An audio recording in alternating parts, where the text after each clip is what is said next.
Oh, yeah, pipe smokers, yeah. Happy Tuesday. It's the 21st of January 2025. Yeah. So let's get ready for a smoke together. We've got a great show tonight. I've got some things I'm going to show you that you guys might find really interesting.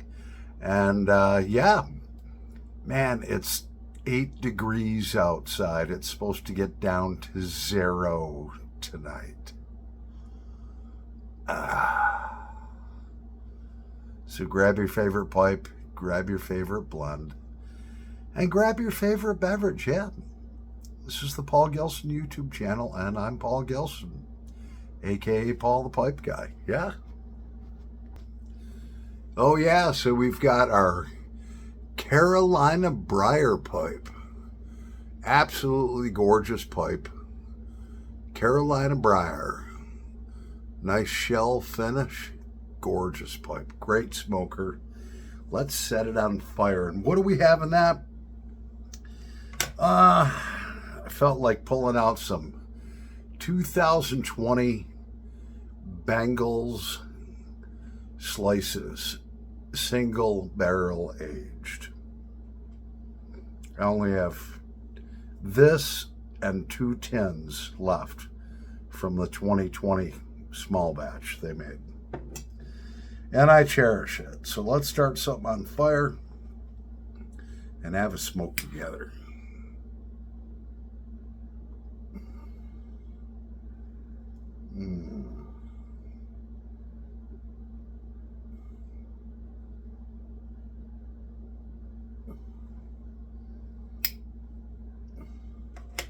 Man, I'll tell you what. As soon as that hits your tongue,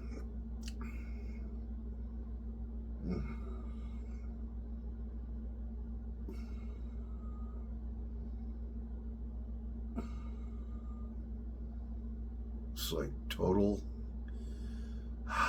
relaxation. My favorite part of the day is after I get up at 20 after 5 every morning. Sometimes, I always wake up before my alarm clock. And then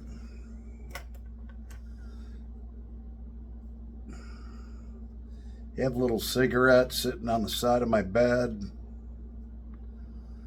Look at my phone. By 5:30, I'm up taking a shower.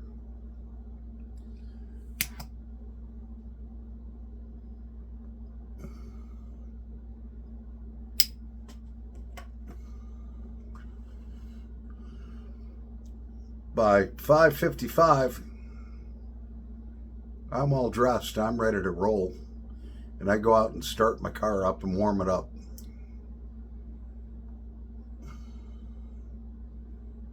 By 6:10, I'm on the road to work.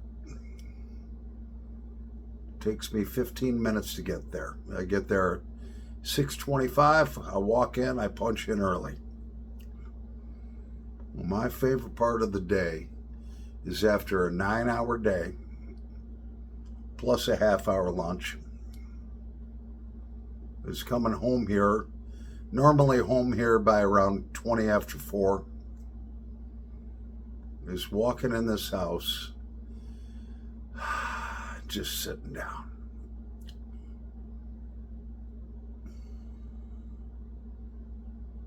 That's my favorite part of the day.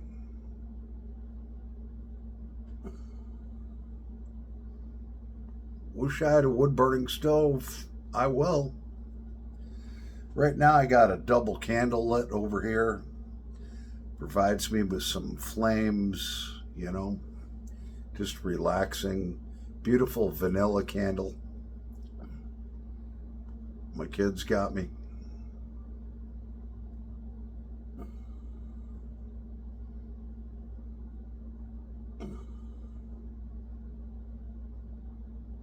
So I got some cool stuff today in the mailbox. I'll show it to you. First thing I did is, because I'm starting to blend tobacco again, I'm blending English blends. I've totally rehydrated my Cornell and Deal Latakia. I'm rehydrating some Cornell and Deal Bright Virginia.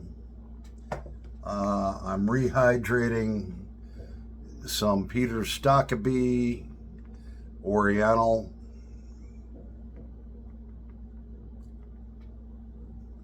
And so, yeah,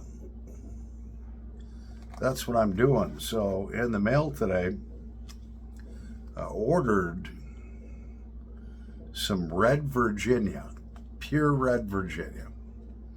That's only grown now in a few counties in Virginia. And guess what I got? Sutliff, pure, unadulterated Red Virginia ribbon cut, 1 pound for blending. Just working on these English blends,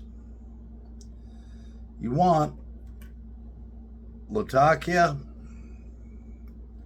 you want Virginia, and you want Oriental. And tonight, I just spent another $50-something on ordering some Cornell and Deal.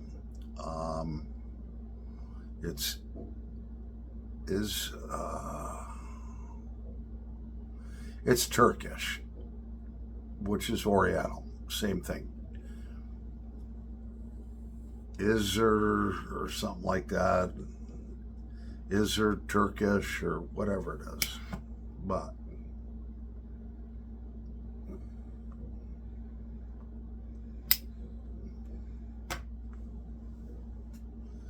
I ordered a whole pound.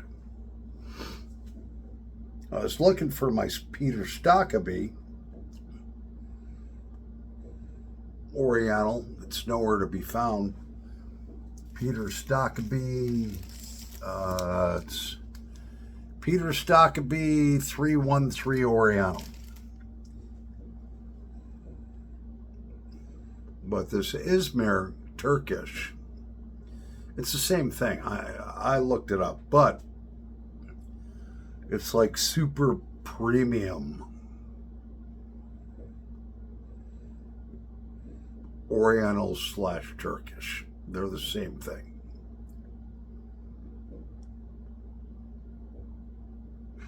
So in your English blends, you want Latakia, you want Virginia, you want Oriental, and sometimes a little Perique. So I'm going to be playing around with these. Been working on these pipes for my buddy from Redeemed Pipes, Ben Smith.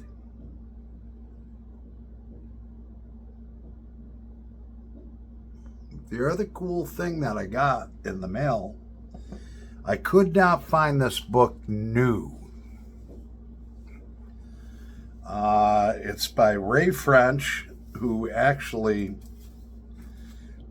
he's been instrumental in huge tobacco crops all over the world. He's like the guy you call when you have a question and you're a monster grower of tobacco. And it's called How to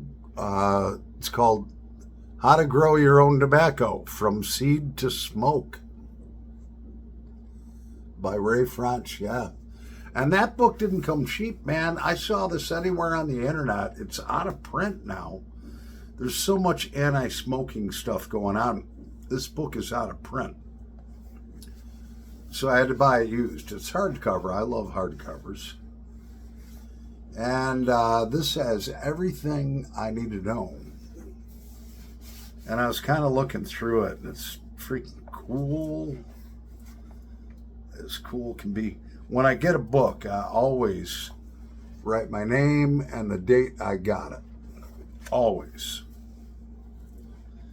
So this guy, man, talks about cigarettes, talks about cigars, pipe tobacco, everything you would ever want to know is in this 160 page book.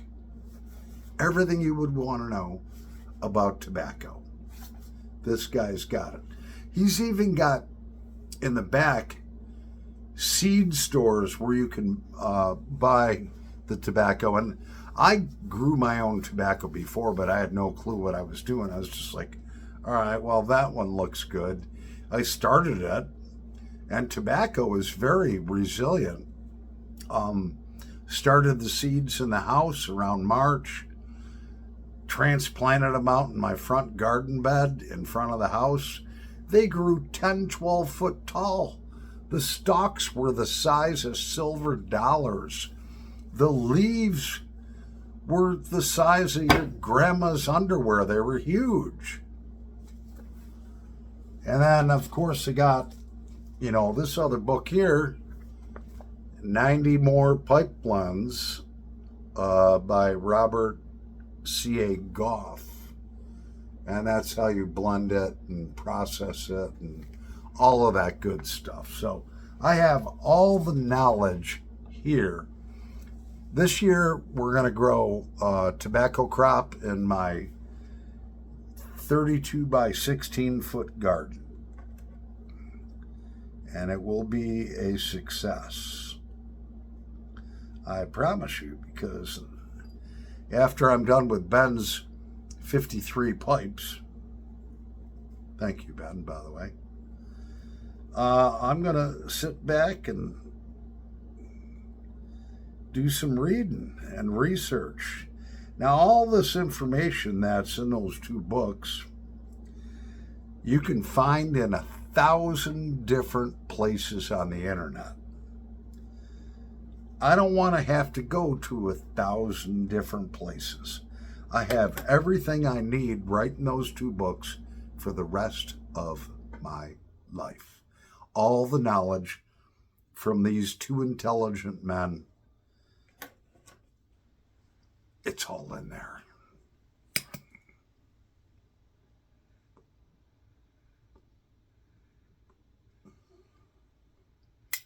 Why would I want to bounce around on the internet?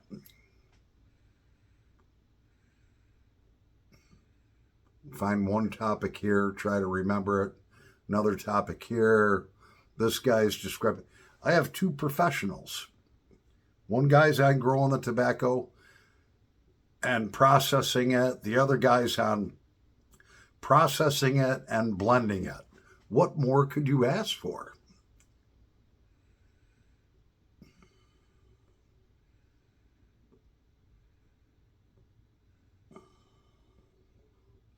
So I got 1 pound of Cornell and Deal Izmir Turkish coming in. It's supposed to be the most premium Oriental blend that there is.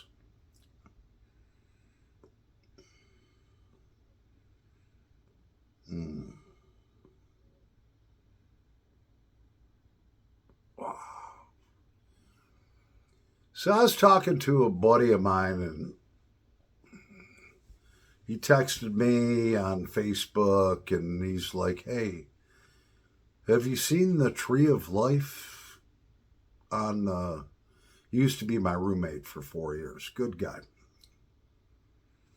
But he's an asshole. And he's kind of weak, minded. Great father. Doesn't smoke, drink, do drugs, none of that stuff. But so it's like, did you ever find this on the back doorknob, the room I used to stay in? And right back there, it's the Tree of Life. I'll show it to you.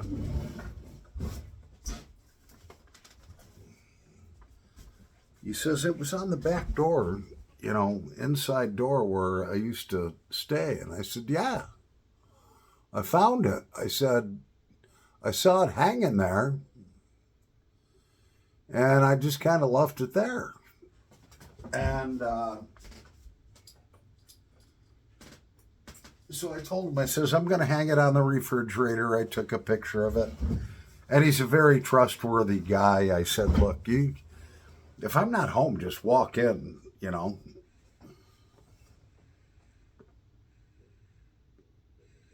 Just walk in and grab it. It's hanging on the fridge. And he was talking about his ex-girlfriend who bought him that. She also bought him a very expensive guitar, whole bunch of other things. Well,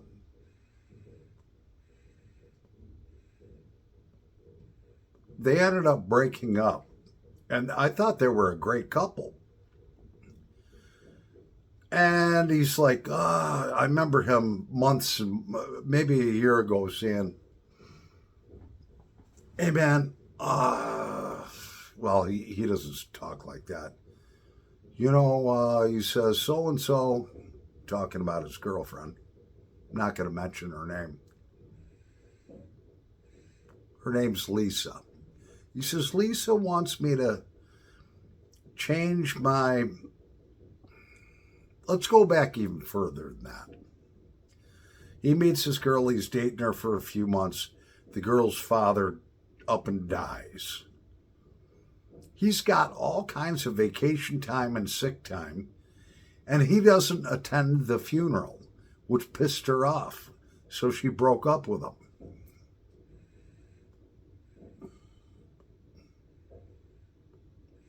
I said, dude, what? Why wouldn't you take some sick time, go to her father's funeral? She needed you.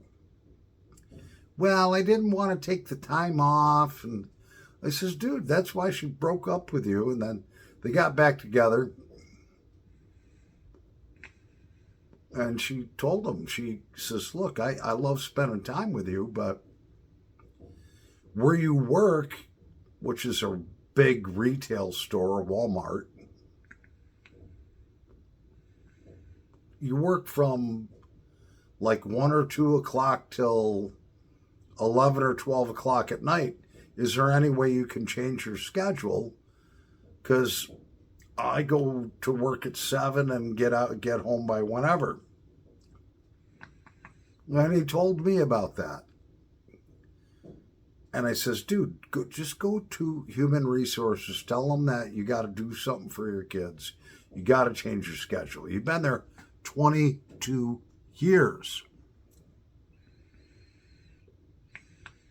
This is what an asshole does. An asshole will ask your opinion on something or present a problem to you. And then when you offer a simple explanation on how to fix that problem, resolve that problem, they do exactly the opposite, or they don't listen to you and they argue with you and tell you why they can't do what you just said. Now, and that's what he did. And he could have easily gone to Human Resources. Look, I got my kids, this and that. I've been here 22 years. I need a normal schedule. They're not going to fire the guy. But no, he continues to work till 11, 12 o'clock at night. This girl wants him at home for dinner. So she breaks up with him a second time, then blocks him and all this stuff. So this is like 6, 7, 8 months, maybe a year later. He's like, well, what should I do? I want to try to contact her, but I'm blocked. And I says, well,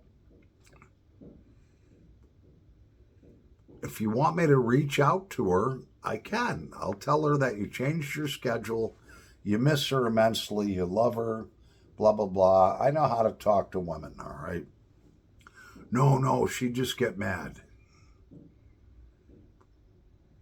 I said, well, then send her a letter describing how you feel, that you changed your schedule, you did this, and that, you love her, and you would love to be able to see her again. No, she'd just throw it away. And I was like, well, then you just need to move forward, man, and forget about it.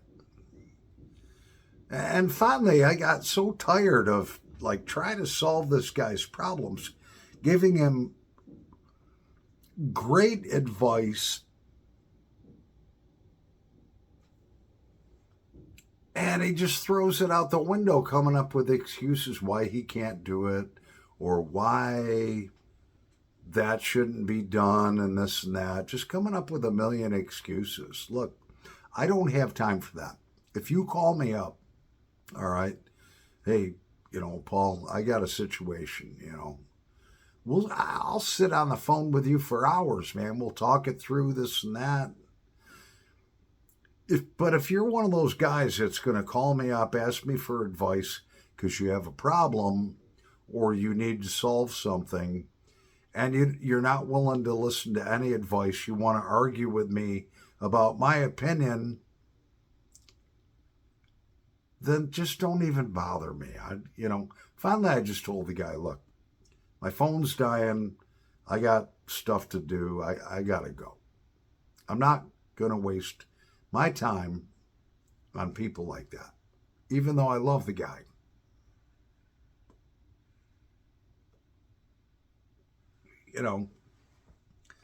I'm sure that most of you, if you called me up and you had those situations and I gave you that advice, you'd probably be like, yeah, you know what? Would you do me a favor? Would you contact her? Just tell her how I feel, blah, blah, blah, blah, blah. And I would do it in a very nice way. But no, with a guy like that just wants to argue about every solution that you come up with. He comes up with a problem. You come up with 5 different solutions. He doesn't like any of them. I got no time to waste on a person like that. Anyways, I'm Paul the Pipe Guy.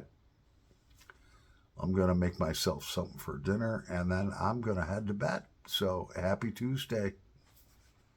Love y'all, man. Over and out. Oh, and we're going to go see the Kelnitzes. Yeah, I forgot to show those 2 Kelnitz pipes tonight. I got on a little bit of a rant about Askholes. All right. Those are 2 beautiful Kelnitz pipes. I'll show them tomorrow. Then we're going to go and interview the family. 3 generations of pipe makers. Over and out.